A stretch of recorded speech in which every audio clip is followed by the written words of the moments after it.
Shadow over Innsmouth.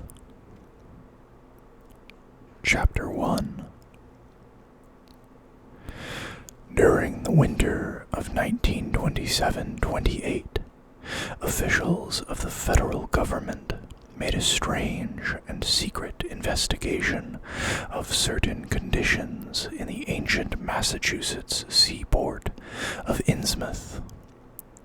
The public first learned of it in February, when a vast series of raids and arrests occurred, followed by the deliberate burning and dynamiting, under suitable precautions, of an enormous number of crumbling, worm-eaten, and supposedly empty houses along the abandoned waterfront. Uninquiring souls let this occurrence pass as one of the major clashes in a spasmodic war on liquor. Keener news followers, however, wondered at the prodigious number of arrests, the abnormally large force of men used in making them, and the secrecy surrounding the disposal of the prisoners. No trials or even definite charges were reported, nor were any of the captives seen thereafter in the regular gaols of the nation. There were vague statements about disease and concentration camps, and later about dispersal in various naval and military prisons, but nothing positive ever developed. Innsmouth itself was left almost depopulated, and it is even now only beginning to show signs of a sluggishly revived existence. Complaints from many liberal organizations were met with long, confidential discussions, and representatives were taken on trips to certain camps and prisons. As a result, these societies became surprisingly passive and reticent. Newspaper men were harder to manage, but seemed largely to cooperate with the government in the end. Only one paper, a tabloid always discounted because of its wild policy, mentioned the deep-diving submarine that discharged torpedoes downward in the marine abyss just beyond Devil Reef. That item, gathered by chance in a haunt of sailors, seemed indeed rather far-fetched, since the low, black reef lay a full mile and a half out from Innsmouth harbor. People around the country and in the nearby towns muttered a great deal among themselves, but said very little to the outer world. They had talked about dying and half-deserted Innsmouth for nearly a century, and nothing new could be wilder or more hideous than what they had whispered and hinted at years before. Many things had taught them secretiveness, and there was no need to exert pressure on them. Besides, they really knew little, for wide salt marshes, desolate and unpeopled, kept neighbors off from Innsmouth on the landward side. But at last, I am going to defy the ban on speech about this thing. Results, I am certain, are so thorough that no public harm, save a shock of repulsion, could ever accrue from a hinting of what was found by those horrified men at Innsmouth. Besides, what was found might possibly have been more, might possibly have more than one explanation. I do not know just how much of the whole tale has been told even to me, and I have many reasons for not wishing to probe deeper. For my contact with this affair has been closer than that of any other layman, and I have carried away impressions which are yet to drive me to drastic measures. It was I who fled frantically out of Innsmouth in the early morning hours of July 16th, 1927, and whose frightened appeals for government inquiry and action brought on the whole reported episode. I was willing enough to stay mute while the affair was fresh and uncertain, but now that it is an old story, with public interest and curiosity gone, I have an odd craving to whisper about those few frightful hours in that ill-rumored and evilly shadowed seaport of death and blasphemous abnormality. The mere telling helps me to restore confidence in my own faculties, to reassure myself that I was not the first to succumb to a contagious nightmare hallucination.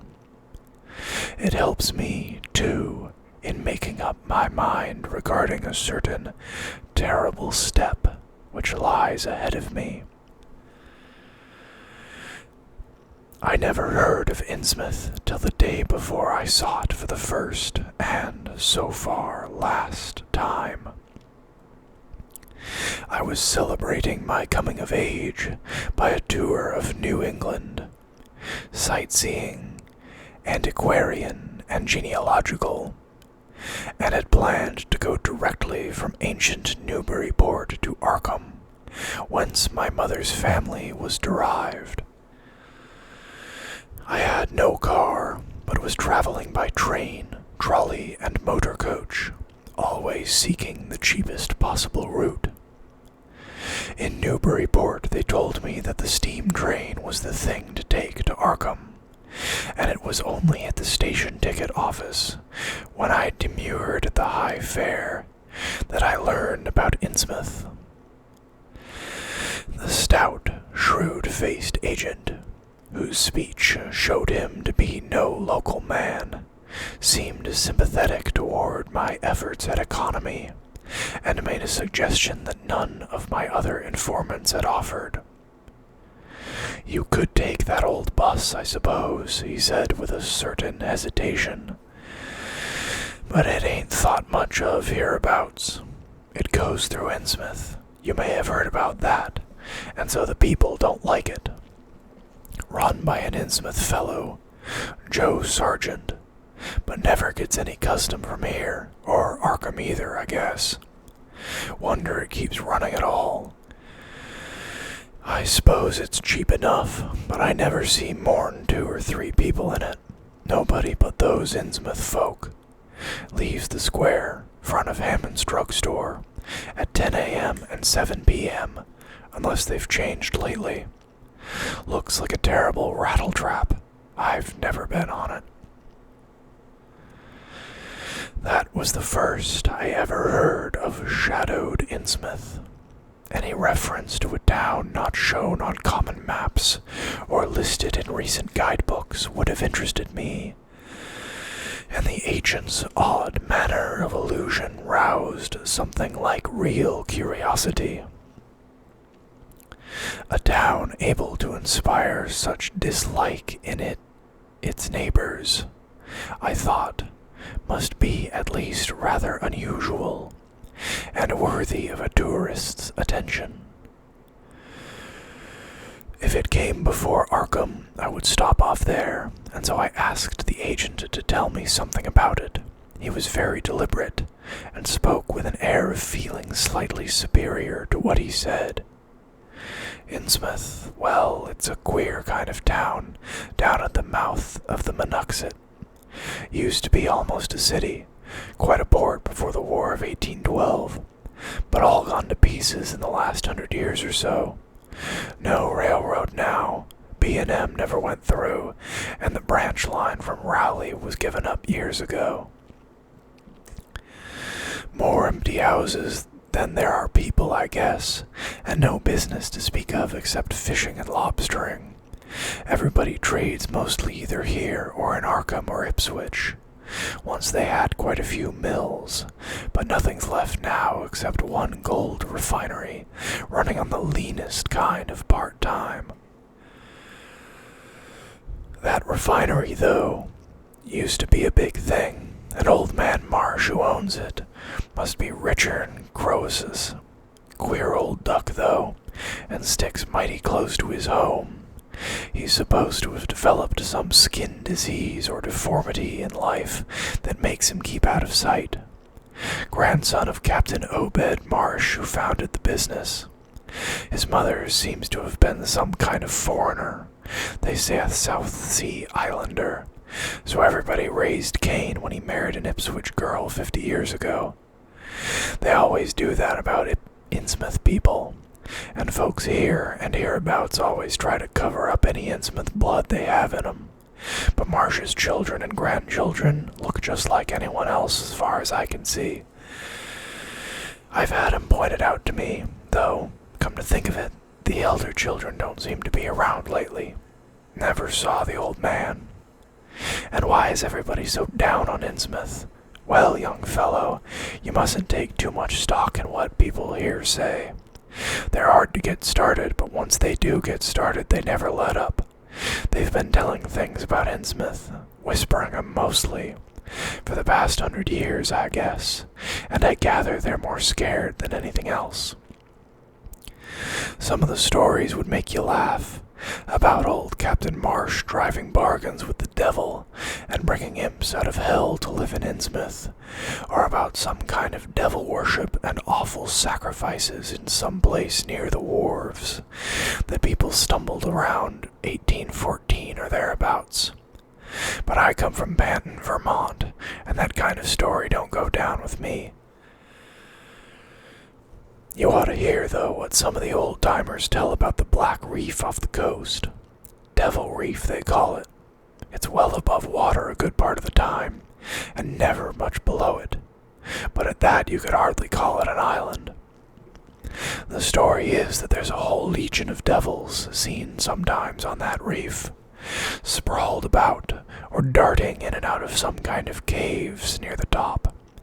It's a rugged, uneven thing, a good bit over a mile out, and toward the end of shipping days, sailors used to make big detours just to avoid it. That is, sailors that didn't hail from Innsmouth. One of the things they had against old Captain Marsh was that he was supposed to land on it sometimes at night when the tide was right. Maybe he did, for I dare say the rock formation was interesting, and it's just barely possible he was looking for pirate loot and maybe finding it. But there was talk of his dealing with demons there. Fact is, I guess on the whole it was really the captain that gave the bad reputation to the reef. That was before the big epidemic of 1846, when over half the folks in Innsmouth was carried off. They never did quite figure out what the trouble was, but it was probably some foreign kind of disease brought from China or somewhere by shipping. It surely was bad enough. There was riots over it, and all sorts of ghastly doings that I don't believe ever got outside of town, and it left the place in awful shape. Never came back. There can't be more than 300 or 400 people living there now. But the real thing behind the way folks feel is simply race prejudice, and I don't say I'm blaming those that hold it. I hate those Innsmouth folks myself, and I wouldn't care to go to their town. I suppose you know, though I can see you're a Westerner by your talk, what a lot of New England ships used to have to do with queer ports in Africa, Asia, the South Seas, and everywhere else, and what queer kinds of people they sometimes brought back with them. You've probably heard about the Salem man that came home with a Chinese wife, and maybe you know there's still a bunch of Fiji Islanders somewhere around Cape Cod. Well, there must be something like that back in of the Innsmouth people. The place always was badly cut off from the rest of the country by marshes and creeks, and we can't be sure about the ins and outs of the matter. But it's pretty clear that old Captain Marsh must have brought home some odd specimens when he had all 3 of his ships in commission back in the 20s and 30s. There certainly is a strange kind of streak in the Innsmouth folks today. I don't know how to explain it, but it sort of makes you crawl. You'll notice a little in Sergeant if you take his bus. Some of 'em have queer, narrow heads, with flat noses and bulgy, starry eyes that never seem to shut, and their skin ain't quite right. Rough and scabby, and the sides of the necks are all shriveled and creased up. Get bald, too, very young. The older fellows look the worst. Fact is, I don't believe I've ever seen an old chap of that kind. Guess they must die of looking in the glass. Animals hate 'em. They used to have lots of horse trouble before the autos came in. Nobody around here or in Arkham or Ipswich will have anything to do with them, and they act kind of offish themselves when they come to town or when anyone tries to fish on their grounds. Queer how fish are always thick off Innsmouth Harbor when there ain't anywhere else around. But just try to fish there yourself and see how the folks chase you off. Those people used to come here on the railroad, walking and taking the train at Rowley after the branch was dropped, but now they use that bus. Yes, there's a hotel in Innsmouth called the Gilman House, but I don't believe it can amount to much. I wouldn't advise you to try it. Better stay over here and take the 10 o'clock bus tomorrow morning. Then you can get an evening bus there for Arkham at 8 o'clock. There was a factory inspector who stopped at the Gilman a couple of years ago, and he had a lot of unpleasant hints about the place. Seems they get a queer crowd there, for this fellow heard voices in other rooms, though most of 'em was empty, that gave him the shivers. It was foreign talk, he thought, but he said the bad thing about it was the kind of voice that sometimes spoke. It sounded so unnatural, slopping like, he said, that he didn't dare undress and go to sleep. Just waited up and lit out the first thing in the morning. The talk went on most all night. This fellow, Casey his name was, had a lot to say about how the Innsmouth folk watched him and seemed kind of on guard. He found the Marsh refinery a queer place. It's in an old mill on the lower falls of the Monuxet. What he said tallied up with what I'd heard. Books in bad shape, and no clear account of any kind of dealings. You know, it's always been a kind of mystery where the Marshes get the gold they refine. They've never seemed to do much buying in that line, but years ago they shipped out an enormous lot of ingots. Used to be talk of a queer foreign kind of jewelry that the sailors and refinery men sometimes sold on the sly, or that was seen once or twice on some of the Marsh women folks. People allowed maybe old Captain Obed traded for it in some heathen port, especially since he always ordered stacks of glass beads and trinkets, such as seafaring men used to get for native trade. Others thought, and still think, he's been an old pirate. He's found an old pirate cache out on Devil Reef. But here's a funny thing. The old captain's been dead these 60 years, and there ain't been a good-sized ship out of the place since the Civil War. But just the same, the Marshes still keep on buying a few of those native trade things. Mostly glass and rubber gewgaws, they tell me. Maybe the Innsmouth folks like 'em to look at themselves. God knows they've gotten to be about as bad as South Sea cannibals and Guinea savages. That plague of '86 must have taken off the best blood in the place. Anyway, they're a doubtful lot now, and the Marshes and other rich folks are as bad as any. As I told you, there probably ain't more'n 400 people in the whole town, in spite of all the streets they say there are.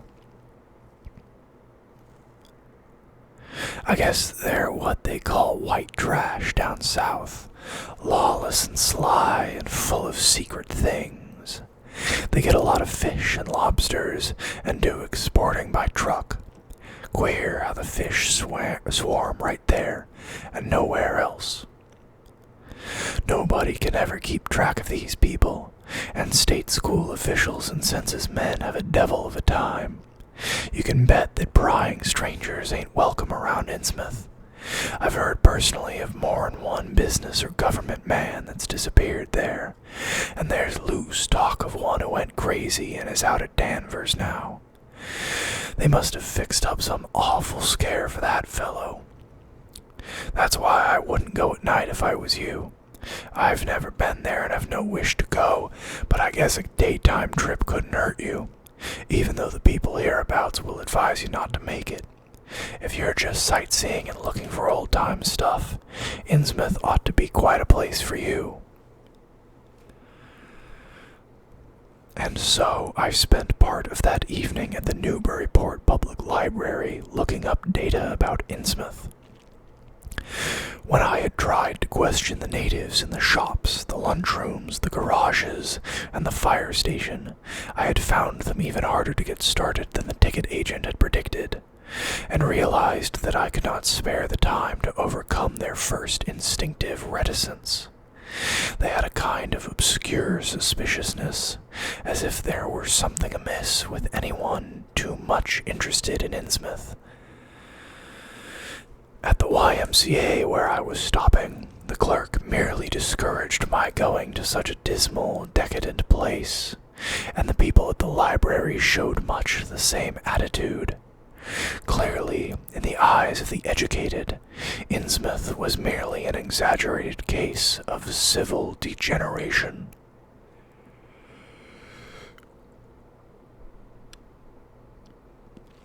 The Essex County histories on the library shelves had very little to say, except that the town was founded in 1643, noted for shipbuilding before the Revolution, a seat of great marine prosperity in the early 19th century, and later a minor factory center using the Monoxid as power. The epidemic and riots of 1846 were very sparsely treated, as if they formed a discredit to the county. References to decline were few, though the significance of the later record was unmistakable.